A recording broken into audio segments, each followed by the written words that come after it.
একটু ভারী বৃষ্টিতেই চট্টগ্রাম পরিণত হয় জলাবদ্ধ নগরীতে। ভোগান্তিতে পড়েন নগরবাসী।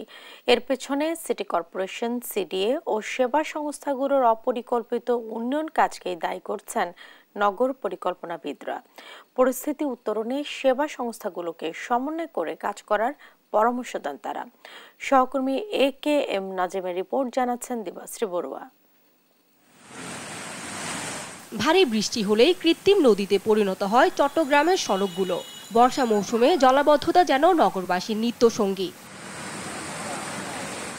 গত সোমবার দুপুরের পর থেকে শুরু হওয়া বৃষ্টিতে জলাবদ্ধতা সৃষ্টি হয়েছে। বৃষ্টি শুরুর ঘণ্টাখানেকের মধ্যেই পানিতে তলিয়ে যায় নগরীর বাকলিয়া, চকবাজার, চাঁদগাঁও, আগ্রাবাদ ও রিয়াজউদ্দিন বাজার সহ নির্মাঞ্চল।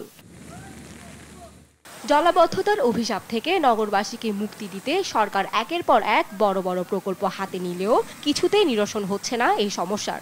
হালকা একটু ব্যাগের মতো সর্দি দিলে যেমন সর্দি পড়ে, সেরকম বৃষ্টি হলেই জলমগ্ন হয়ে যায়। নালাগুলো যদি ঠিক মতো পরিষ্কার করতো তাহলে আপনার পানিগুলো ঠিকভাবে চলে যেত। চট্টগ্রাম শহরে বসবাসের সমস্ত মানুষই দায়ী। সবচেয়ে বড় দায়ী হচ্ছে এই চট্টগ্রাম শহরের যারা পালনকর্তা। নগর পরিকল্পনাবিদরা বলছেন, এমন জনদুর্ভোগের অন্যতম কারণ সিটি কর্পোরেশন, গ্যাস, পানি ও সিডিএর উন্নয়ন প্রকল্প সহ সেবা সংস্থাগুলোর সমন্বয়হীনতা।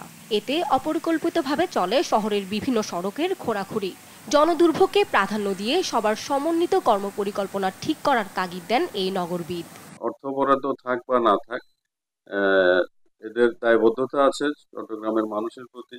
তো কাজেই জনদুর্ভোগটা সহনীয় পর্যায়ে রাখার জন্য যা যা করা দরকার, এটাই এখন ওনাদের করা উচিত। জলাবদ্ধতা নিরসনে সমন্বয়ের অভাবের কথা স্বীকার করেছেন খোদ চট্টগ্রাম সিটি কর্পোরেশনের মেয়রও।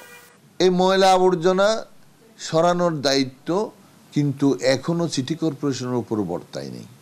তবু আমরা কিন্তু এগুলো পরিষ্কার অনেকাংশে করি। কেন বর্তায় নাই? যতক্ষণ পর্যন্ত প্রজেক্ট শেষ না হবে ততক্ষণ পর্যন্ত ওই প্রজেক্টের মেইনটেন্যান্সের সমস্ত দায় দায়িত্ব ওই সংস্থার। সিডিএ জানায় 2017 সালে জলাবদ্ধতা নিরসন প্রকল্পের প্রাথমিক কাজ শুরু হয়। প্রকল্পের মেয়াদ 2 দফা বাড়িয়ে 2023 সালের জুন পর্যন্ত নির্ধারণ করা হয়। এই সময়ে কাজ শেষ হয়েছে প্রত্যাশার চেয়ে অনেক কম।